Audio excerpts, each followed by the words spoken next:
የሩሲያ ግዙፍ ጦር የዩክሬንን ቁልፍ ከተማ ለመያዝ እየተዋጋ መሆኑን የዩክሬን ወታደራዊ አዛዥ አመኑ።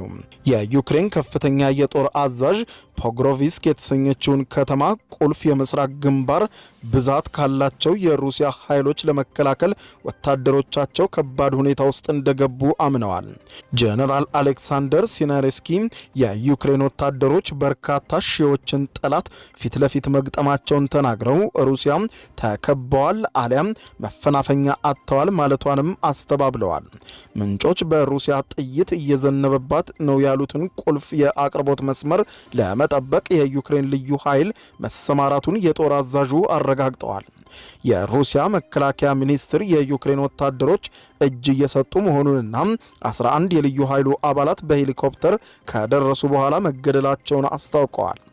ዩክሬን ይህንን መግለጫ ውድቅ ያደረገች ሲሆን ቅዳሜ ዕለት የጦር አዛዡ በቴሌግራም ባሰፈሩት ጽሑፍም በምስራቅ ዶኔትስክ ክልል ከወታደራዊ አዛዦች በአካል ሪፖርት ለማድመጥ ወደ ግንባር ተመልሻለሁ ብለዋል።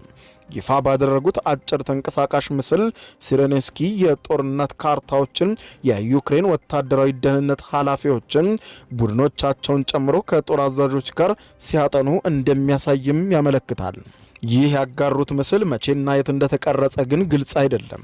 የዩክሬን መገናኛ ብዙሃን ከሰሞኑም ቡዳኖቭ የልዩ ኃይሎች ተልእኮን ለመከታተል በአካባቢው እንደነበሩ ዘግቧል።